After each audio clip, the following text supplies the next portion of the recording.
Mompreneur Studio. I am Anissa Crespo, and on this episode of She Swaps, I have the pleasure of speaking with Nicole Healy, all the way from Australia. And Nicole is from Myndful Healing. She is a holistic and somatic therapist, and her experience is navigating the space of having her husband attempt to take his life and his struggle with addiction. Okay, so Nicole, please tell us about yourself, your journey, a little bit about the challenges you and your husband faced and how you got to doing the work that you're doing today. Thank you. So our journey with addiction, or mine, I should say, began just over 10 years ago. And as a lot of people that are struggling with addiction, he was battling this on his own, with me completely unaware of what was happening until the day he did actually attempt to take his life. Um, so on that day, it was me and our three children who were aged between 9 and 16 at the time. And we were fortunate enough to get him home and into support where he spent 6 weeks. And it was during this time of finding out that he was in such a dark place that not being here any longer was an option that we discovered the depths of his gambling addiction. And so we had him in hospital, and also I found out we had absolutely no money for me or the children to be living off. Luckily for us, we've got a lot of beautiful support around us, and for him, it meant recovery. He spent time at the recovery centre coming home, like integrating for a while. It probably took a good 6 months really till he was home fully and back in the workforce. But in all reality, it was around 5 years until gambling was no longer the big place in his life that it had been. But what this meant for me as his partner was that I went into major states of anxiety. I was trapped in a state of fear, constantly wondering if he's gambling, if he's suicidal, how to support him, how to support my children. I spent a lot of time in complete dysregulation. Like at the time, I didn't realize it, but now looking back with the tools that I now have, I realized just what a dark place I was in. Panic attacks, vomiting every day, using ways, fear, manipulation, guilt to try to get him to reduce the gambling or to stop. And even if he told me he wasn't gambling, I had a lot of trouble believing that. Um, so what ended up having to happen was I had to start focusing on myself a bit, because I was finding that I felt like I was starting to go crazy. It was this constant battle of, is he being honest? Is he not being honest? Should I stay with him? Should I leave? Is he okay? Is he not okay? And then also my concerns for my children in amongst that and how they were coping. So I started getting some talk therapy, which was helpful, but I found for me it only got me to a point, and then I needed more. And that's when the holistic therapy I do, root cause therapy, stepped in, and I found that. And it had such a big impact on me and the way that I showed up, the way that I could support him properly and my children, that I studied it and am now a root cause therapist myself. And I've since added somatic therapy. Obviously, like we all need these days when we are working with people, I've got trauma informed certification. But I guess my biggest takeaway from this time is that I had to learn that I couldn't fix or save him. I couldn't rescue him. I had to learn how to let go, to step back, and just to start to nurture myself, be a safe space for him, put my boundaries up, let him know what I would and wouldn't tolerate, but know that at the end of the day, he had to make choices based on what he wanted for him, whether I liked them or not.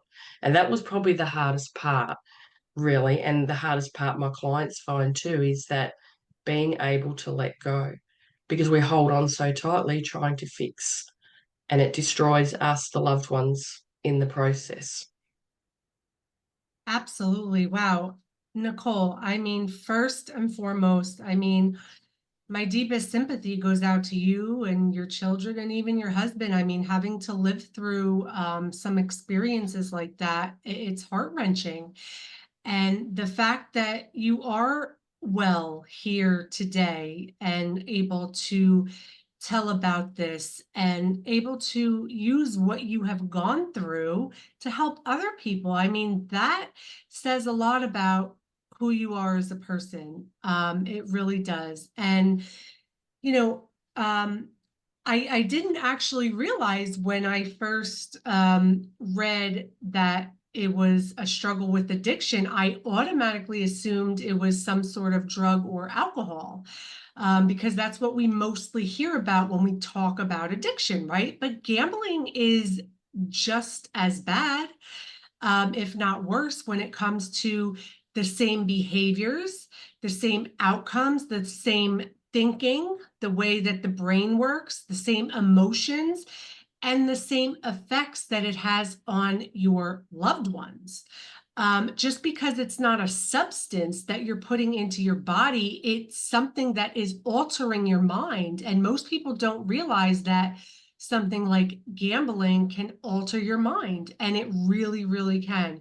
And then, you wake up one day and your bank account strained, and you don't know where to turn, and everything is in complete turmoil. And in your husband's case, God bless him, he felt the need that he just couldn't go on anymore. And you know I'm like at a loss for words almost. And the fact that you had school age children and you had all this anxiety that you now had to deal with. But I commend you for going and getting the therapy that you needed to get and taking the time to heal yourself. I mean, that's amazing. And when I was growing up, my parents divorced when I was just a baby. I think I was like 9 months old or something when my parents divorced. And I have an older brother who's about 5 years older than me. And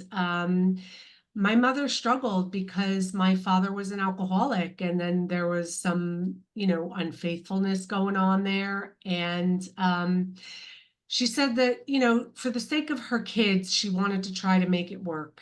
And, he said he gave up the alcohol. He said he gave the other woman up. But every time he called that he was going to be late from work, every time, you know, something wasn't right, that pit feeling in your gut that you cannot get rid of, because once you see something that you cannot unsee, and once you experience something that you cannot unexperience, it's in the back of your head and it just eats you alive. It's like it just consumes you. So she said she tried, and she just got to a point where she wasn't going to put herself through it anymore. She wasn't going to deal with it. She had to self-heal. And she did what she thought was in the best interest for myself and my brother. um and it's just like we go through these things as women, and we don't know what to do. So we have to rely on therapy and other women who have been through same experiences to help us. And I think it's wonderful that you're out here and you're sharing your story. You're not ashamed. You and I are on two different sides of the world, and here you are, telling a perfect stranger and my entire audience about the things that you've been through. So I mean, thank you for that. Now, thank you. Thank you for providing a platform, because what I found for myself is it was extremely difficult to find that support from someone that did have a loved one in addiction. Everything seemed to be aimed at the person struggling with addiction, not at their loved ones, at their families. And as you know, we are directly impacted. And how do we support somebody when we ourselves feel like we can't cope, that it's overwhelming, that we're treading water? And that's, this space that I'm trying to create.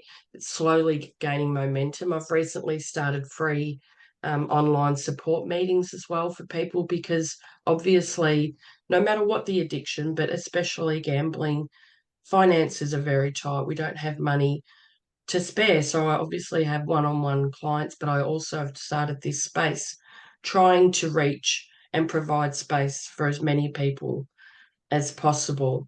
Yeah, and like you said, it doesn't matter whether it's gambling, drugs, alcohol. This we all suffer from addiction to a degree. It's just which one happens to be the thing that we start to rely on to soothe ourselves that determines the path we take. So, I think what your mum did was amazing, but we all have to choose too. And at the end of the day, there's no right or wrong. There's what's right for each individual person. So, That's yeah, thank absolutely you for right. sharing your story too.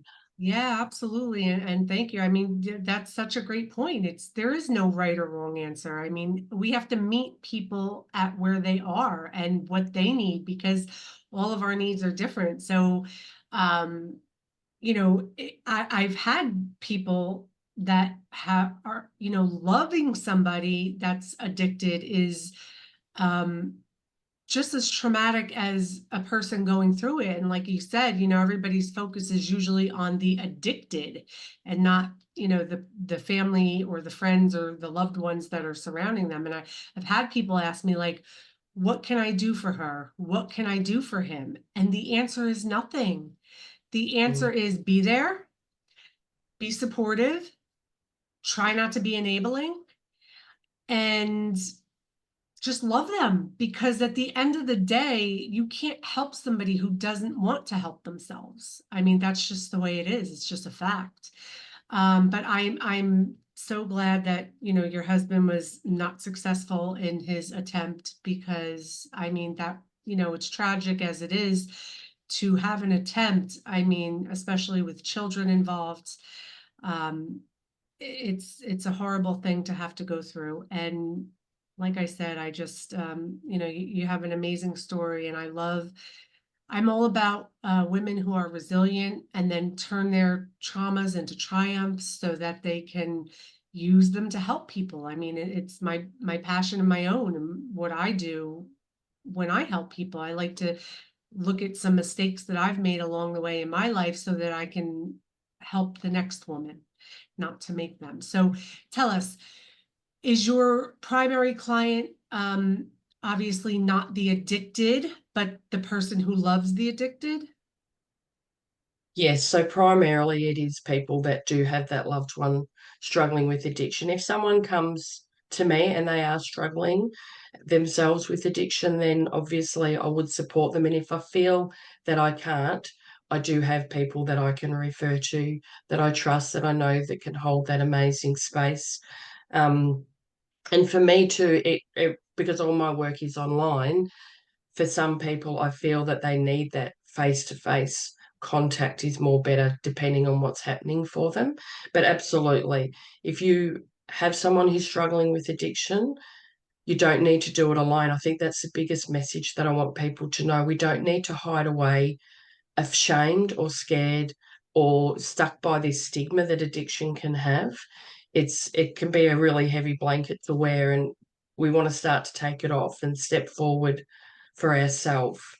And like you said, we can't save this person; they get to choose, but we can start to save ourselves a little bit, which is the whole point behind me doing what I do, to show people that you can get you back again and you can start to have some happiness again in your life. We just Yes, need you to stop can. forgetting about ourselves. Yes, that is very true. Sometimes it's hard to remember about ourselves. I mean, especially as women, we're such, we're hardwired to be caregivers. And, sometimes we have to remind ourselves that it's okay to take care of ourselves. And it's not just okay, but it's a necessity. And you are just spot on. I mean, everything you have said is completely correct. And, I love what you're doing. And I love that you're helping people, and I'm sure you are changing lives one person at a time. And I'm sure you know it too. And whether you do or not, you are. So thank you so much for taking the time to share this story and journey with me and my audience today. I really, really appreciate it. And what would you like to leave us with? I think my biggest takeaway from this is obviously we as women are amazing. That you're sharing these amazing women and all their stories and the journeys that we take, and we are constantly stepping forward. but most of the time we are doing it for everybody else. So let's start to step forward a bit for ourselves, start to get to know who we are again if you feel like you've lost yourself, because we matter in the big scheme of things, and what we do impacts more than what we know. So I think leaving you with that, and also if you are in this space of addiction, if you are feeling alone and lost and think that there's nowhere to turn, no one out there to help, please reach out. If not to me, even just to a therapist, to a friend. You don't need to do it alone. And having connection always makes things feel a bit easier to cope with. So thank you for having me. Thank you. That is so true. We will make sure that everybody has the link to access you, the link to access your free online resources that you have so graciously provided for people. And it's been amazing. Thank you so much again for coming on and sharing. Thank you. Thank you so much.